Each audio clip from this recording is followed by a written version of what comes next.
Excuse me, I just need one more minute.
Friends, this program tonight will be the completion of the first half of this online guided Metta meditation retreat. We will then be taking a break for 4 days, and we'll be coming back together at 9 o'clock in the morning on Thursday. And we'll have sessions this week on Thursday and Friday. In the time in between, I would welcome you to consider continuing with this practice and see how well you're able to sustain your Metta meditation practice on your own.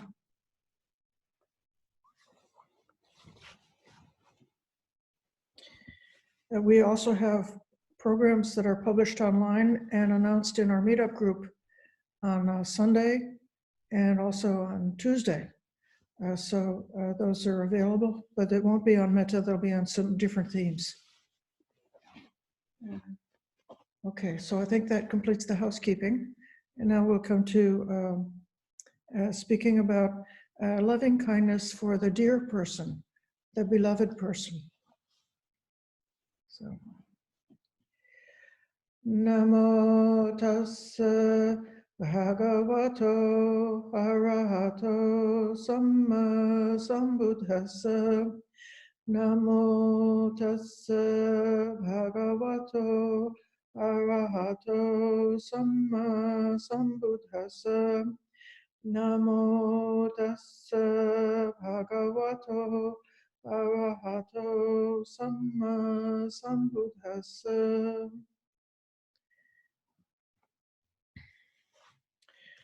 The second person in this form of metta meditation is the dear person or the loved person. This is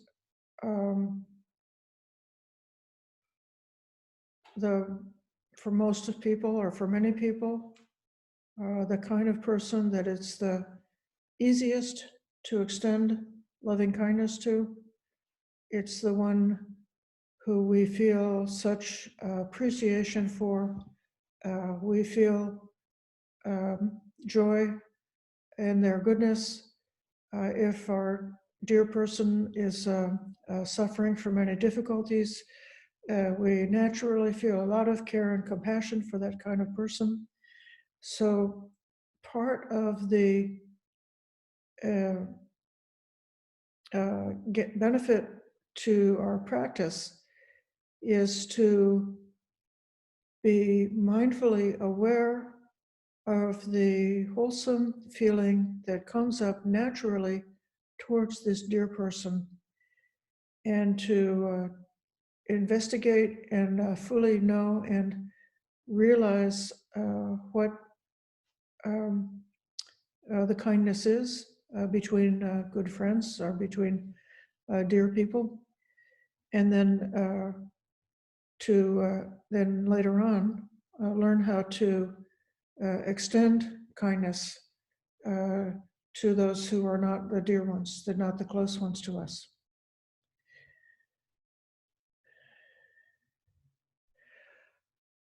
Some of the students notice that when they practice metta for themselves, the dear one, the neutral person, or the difficult person, the quality of the feeling or the quality of the state of mind is a different shade, a different slight difference in how that practice is, a difference in the state of mind. But later on, after we've practiced metta for a long time and really developed it and overcome the hindrances that maybe the close companions of metta practice, then the metta that we have is the same for anyone.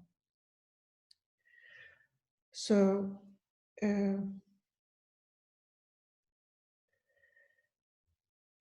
who is dear to us?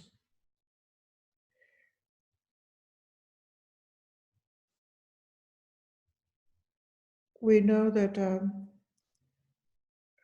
our progress in the Dhamma is very much depending on encountering what's called, in Pali, it's called a Kalyana Metta, which means the beautiful friend. And a beautiful friend, if they're a person who is accomplished in the Dhamma, can convey so much to you by their behavior and their deportment, their demeanor, how they act, how they look, even subtle aspects can show you what is possible to do with practice in a much more direct way than with somebody or something that you might read in a book or somebody you may look at on the internet or something. And then the dear person is also one who cares about you. And then you can know what is the natural pleasant happiness that we experienced when we know that we are seen, we are paid attention to, we are believed, we are cared for by a person who's considering us to be dear or worthy of their kindness and their attention. It's said in the discussion about the hindrances that there are external factors and internal factors for being able to dispel the hindrances. And the most important external factor in clearing away a hindrance is a dear friend. So in each one of the hindrances, of the 5 hindrances of sensual desire, hatred or aversion, restlessness and worry, skeptical doubt, and I've forgotten the 5th. I've given them in the wrong order. Sloth and torpor. That the good friend is able to help us to much more easily lift out of those states.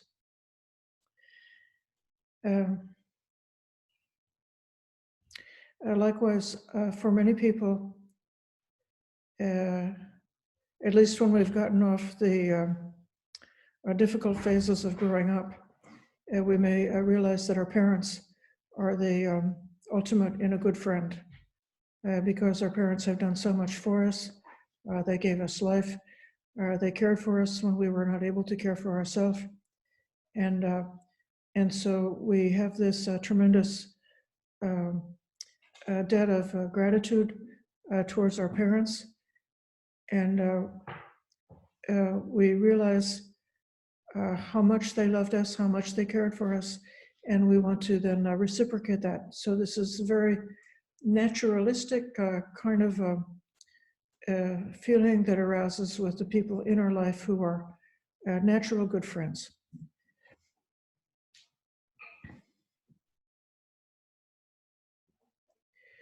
It's also true that sometimes a person who is who we love, there can be mixed emotions or difficulties in our relationships with the ones who we love the most. And why is that? It's because there may be some sense of too much identification with the people who we love. So we think that they need to be a certain way, and that our happiness is dependent on the ones, on our dear ones being a certain way or acting a certain way towards us. If we feel embarrassed or disappointed in the behavior of our dear ones, if we have that fault of too much identification, then we may feel ashamed and angry because of something our dear one has done. This is often a danger in families and those kind of relationships. And another danger in relationships with dear ones, even if it's a very pure relationship. If you suppose you have a Dhamma friend who's somebody who you really admire and appreciate, and you want to follow them very closely. Every bit of advice that they give you, you really want to make the effort to follow their suggestion. You want to be in their presence. And this kind of friendship and appreciation is a good thing, but there's a danger of greed. So we want that person to like us back, and we want them to pay attention to us. And again, that danger of greed could be something like you could say a near enemy of the pure metta, or the pure loving kindness that we might have towards a dear person. Likewise, sensual desire or sensual enjoyment can also be a hindrance to the practice of meditation towards the dear one. We don't think that willing adults who are in intimate relationships with each other and families who are married to each other should have that physical intimacy and the joy and pleasure that comes from that intimacy as part of the bonding that is part of having a healthy relationship. And so that's all true, but the sensuality of those intimate friendships can create complications for meditation. One may sit down for meditation and begin wishing for this dear sensual partner to be well, happy, and peaceful, and then drift off into a pleasant daydream about all the pleasure we get from being with them, and that pleasant daydreaming is taking us away from the meditation gain that we should get from meditation. So in that case,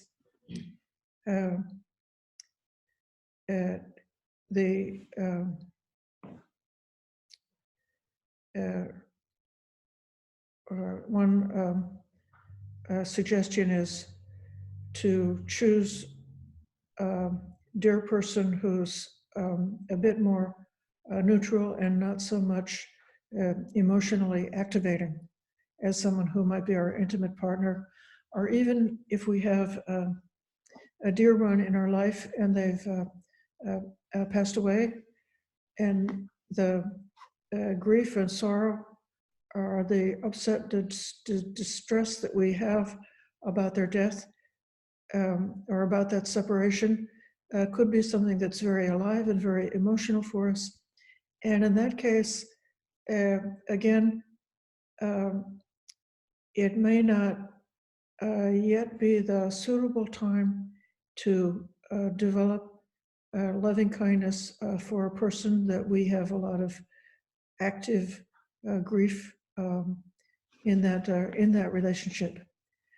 It's for that reason, actually, that the one of the very traditional standard instructions that I've heard ever since I learned Metta practice in the first place was not to extend loving kindness to persons who are deceased. And then in the very next breath, they have you sitting and reciting the verse, "May my parents be well, happy, and peaceful." Well, so what to do? Because the parents do eventually come to their decease, and we continue to give that wish for them. And even when people have passed, when we're doing memorial services and sharing benefits for the benefit of the departed, we are extending metta to persons who are deceased, and we're extending the wish for them to come to a beneficial rebirth, to a good rebirth, or if they happen to be in a painful state as a ghost, we think that when we remember our deceased relatives and we do good deeds, sharing merits for them with the wish for their happiness, that they may be in a place that they could remember that their relatives are still thinking about them and still giving this wholesome, beautiful dedication of merit. And then those people in some other existence, in a next lifetime, may rejoice and obtain some actual merits and some gain by having that awareness. Nevertheless, active grief, active sorrow and distress, lamentation, and so forth is a difficult state to practice metta. So in this class, we're suggesting finding some person who's not that complicated. Please choose a person and somebody who you can call by name. Not the one that you're involved with a lot of romance, not the one who you're involved with in a lot of grief and sorrow, not somebody who's a public figure that you read about on the internet, but that you don't know personally, but instead some person who you know personally, who is someone who's easy to like, easy to care for, easy to be kind to. And this is the person that we keep in mind for the metta practice.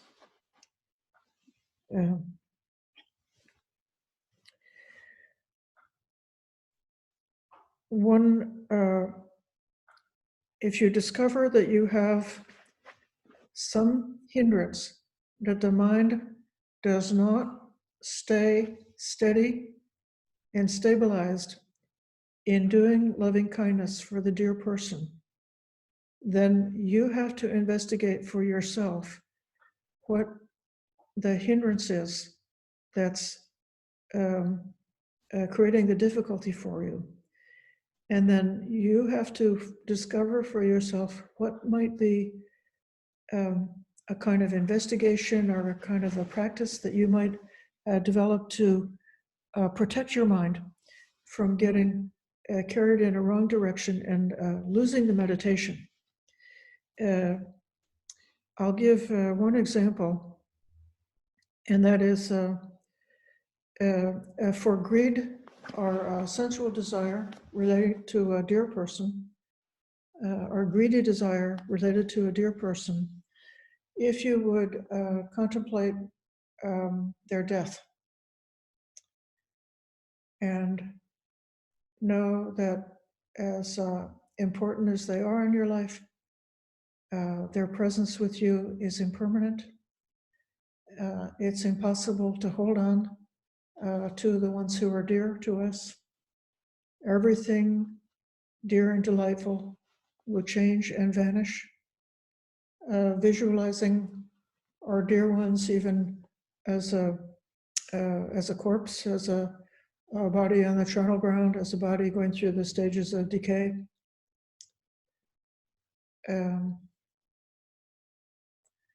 Visualizing them as skeleton bones lying in the graveyard, visualizing them as having their physical body turn to dust and disappear completely.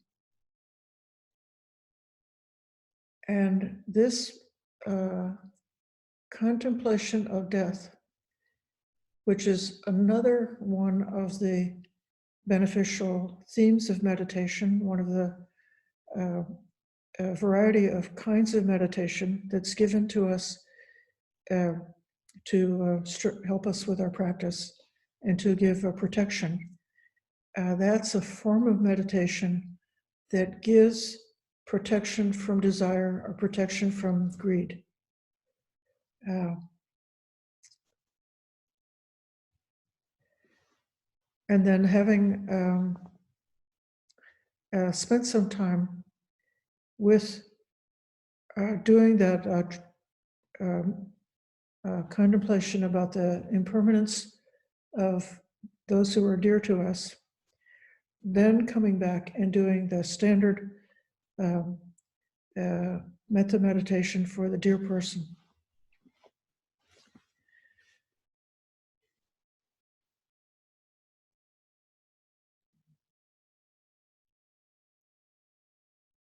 We will be leaving you for the 4 days with these two themes to develop: the extending metta for yourself and extending metta for a dear person who's a named person. And then when we come back together on Thursday, we'll start again with doing loving kindness for the dear person, and then continuing through the rest of this training.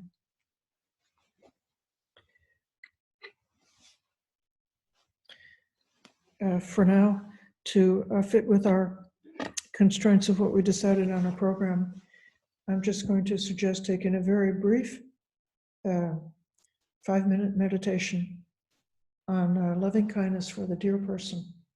And after that, we're going to go to our regular evening chanting program, and we'll have another period of not guided meditation, but silent meditation together. So coming into a beautiful posture that's stable and balanced.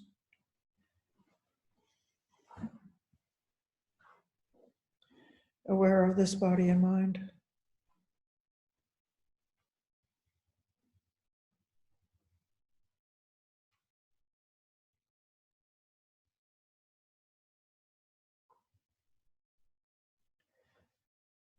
Bringing to mind a dear person, calling them by name,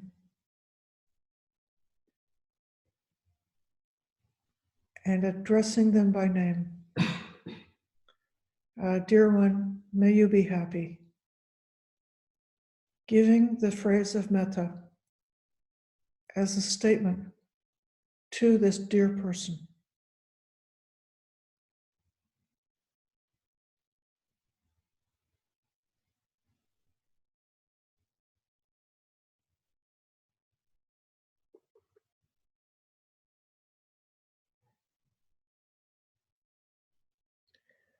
Understanding the meaning of this kindness, our understanding of what is for the true welfare of that dear person,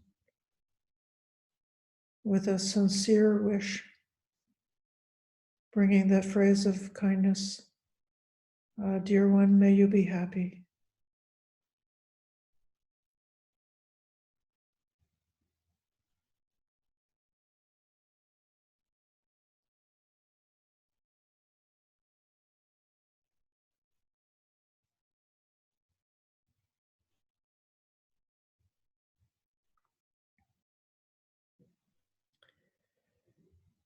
And letting the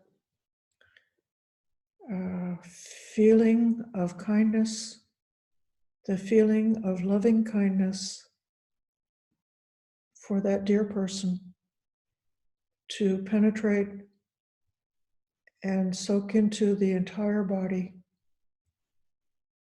with the entire body in mind, holding that sincere wish for the welfare of that dear person.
We come to our evening chanting.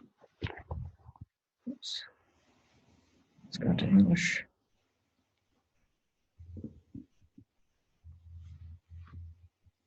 About 3 times.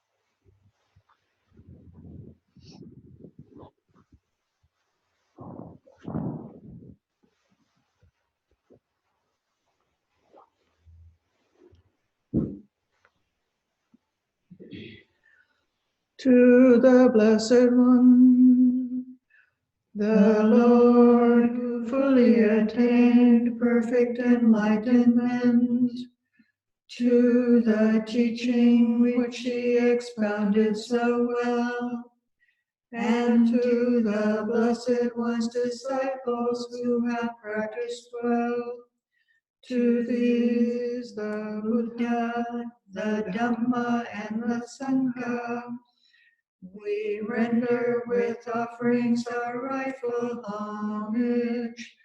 It is well for us that the Blessed One, having attained liberation, still had compassion for later generations. May these simple offerings be accepted for our long-lasting benefit and for the happiness it gives us. The Lord, the perfectly enlightened and blessed One, I render homage to the Buddha, the Blessed One. The teachings, so completely explained by him, I bow to the Dhamma.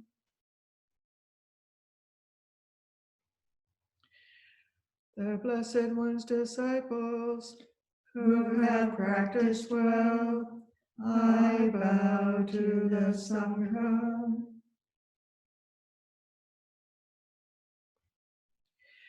Now let us pay preliminary homage to the Buddha. Homage to the blessed, noble, and perfectly enlightened one.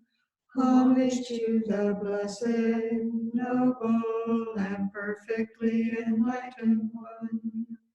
Homage to the blessed, noble, and perfectly enlightened one. Now let us make the 4 boundless qualities shine forth.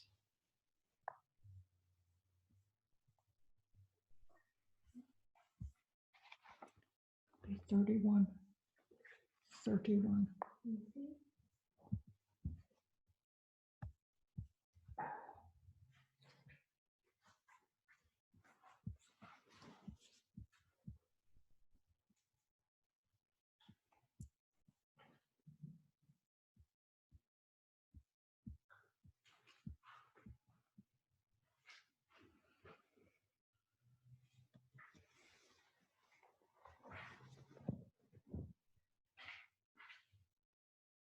I will abide, pervading 1/4, with a mind imbued with loving kindness.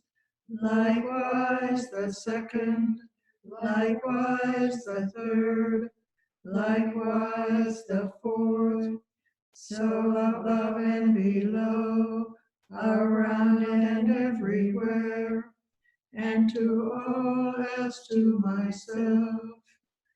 I will abide, pervading the all-encompassing world, with a mind imbued with loving kindness, abundant, exalted, immeasurable, without hostility and without ill will.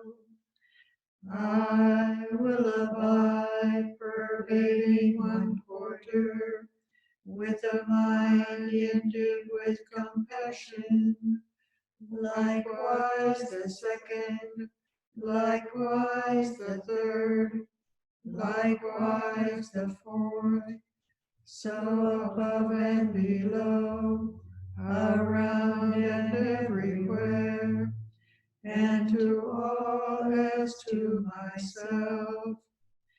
I will abide, pervading the all-encompassing world, with a heart imbued with compassion, abundant, exalted, immeasurable, without hostility and without ill will. I will abide, pervading one quarter, with a mind imbued with gladness, likewise the second, likewise the third, likewise the fourth, so above and below, around and everywhere, and to all as to myself. I will abide, pervading the all-encompassing world, with a heart imbued with gladness, abundant, exalted, immeasurable, without hostility and without ill will. I will abide, pervading one quarter, with a mind imbued with equanimity, likewise the second, likewise the third, likewise the fourth, so above and below, around and everywhere, and to all as to myself. I will abide, pervading the all-encompassing world, with a mind imbued with equanimity, abundant, exalted, immeasurable, without hostility and without ill will. I shall give you 40 minutes for silent meditation, and I'll give you a signal at the end.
Nice.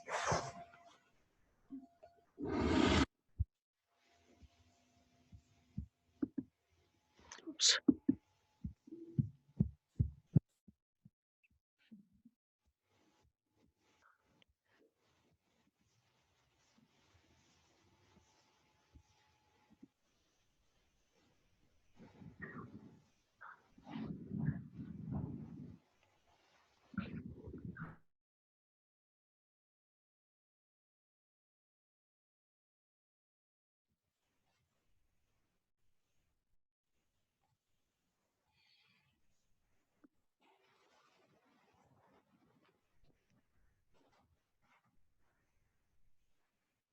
The Lord, The perfectly enlightened and blessed one, I render homage to the Buddha, the blessed one.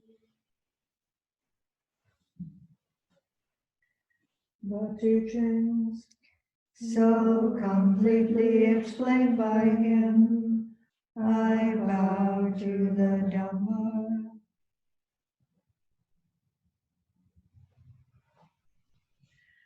the Blessed One's disciples, Who have practiced well, I bow to the Sangha.